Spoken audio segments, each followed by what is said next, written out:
Dominance of connectives. In the case that the symbolic statement appears without parentheses, the statements before and after the most dominant connective should be grouped. The dominance of connectives used in symbolic logic is defined in the following order. The negation is the lowest dominant, and next going to be the conjunction, disjunction, and or. The next one up going to be conditional or if then. And the most dominant one would be biconditional or if and only if. Using the dominance of connectives, as you see on the left column of the table, we have the statements with the connectives if then and negation for the statements P, Q, and R depends on the order of the connectives on the statements. For the first one, we have P, then Q, and not R. Which one is the most dominant one? As in order, gonna start with negation and or the next level, if then the next and the most dominant one would be if and only if. What we have for the statement in the first row, we have if then and negation. So the if then is the most dominant one for the first row. So we're gonna put parentheses on the left and on the right side of the arrow. And then for the next one, we have and, if then, and not are. Same thing, if then is the most dominant connective for this compound statement. So we put parentheses on the left and on the right side of the arrow side. For number 3, or the row 3, we have if and only if, and then if then. If and only if is more dominant than if then. So the left side of the if and only if as one set of the statement, and on the right side is another group of the statement. The next part, the order of the if then and if and only if are opposite of the previous one. So wherever you see the if and only if, which is the most dominant connective, the left side contains one group of the statements. The right side contains another group of the statement. The next one, we have P and not Q, then R or S. From the most dominant one of this compound statement, if then is the one. So the left group together, the right group together of the arrow side. For the last case, P and Q or R, since P and Q, or since and or, they are equivalent. So this case, the meaning is ambiguous.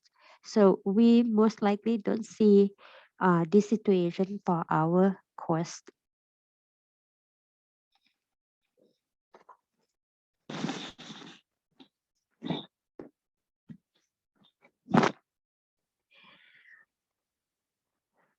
In this example, we're going to write each compound statement in symbolic form. Part A, I do not fail the course if and only if I study hard and I pass the final. Part B, I do not fail the course if and only if I study hard and I pass the final. Before we write the symbolic form, we're going to identify the simple statement or the notation for the simple statement by letting P represent I fail the course, Q represent I study hard, and R represent I pass the final. In part A, for the I do not fail the course, that is negation of the P, the not P. Then I study hard, that is the statement Q. I pass the final, statement R. We have if and only if, which is biconditional connective. We have and, or the conjunction connective. So when you write it in the symbolic form, The order of the dominance connective, the if and only if is the most dominant one. So we put the parentheses around the left of the two-head arrow and the group or the parentheses around the group on the right side of the two-head arrow. The next one, part B, I do not fail the course with not P if and only if I study hard. That is the Q. As you notice, there is a comma sign and the connective and. I passed the final, which is the symbol statement R, with the comma sign. It's already tell you which one is the dominant connective for this statement, which is the and.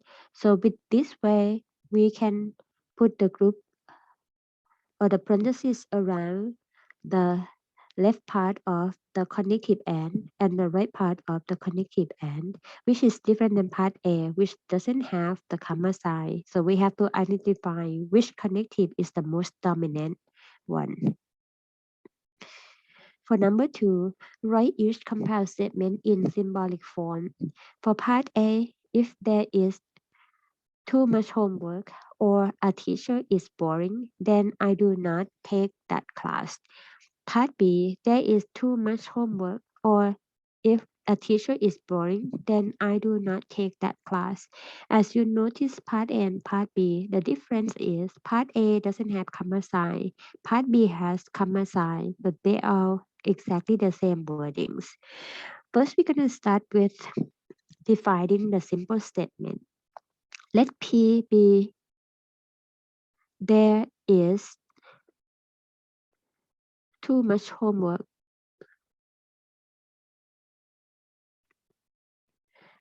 and Q represent a teacher is boring.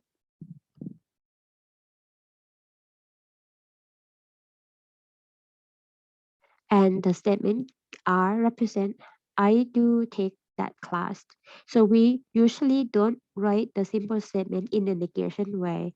That's why we represent R as I take that class. To write the statement A in the symbolic form, the part that there is too much homework, we represent that with the statement P, or which is the letter V. A student is a teacher is boring. Sorry, a teacher is boring. So that's gonna be the statement Q. Then we have if then in arrow. I do not take that class. That is negation of the R. This one is not too bad as we see the whole expression on the left side of the word then. So we group P or Q together. And then the other side of the arrow going to be negation R. For part B, there is too much homework that can be represented by the statement P, comma sign, that tells you the connective or is the dominant connective for this case. So on the left side, parentheses, on the right side, parentheses. And we have the key term if then, so the be arrow. And then a teacher is boring, which is the statement Q. I do not take that class, which is negation R.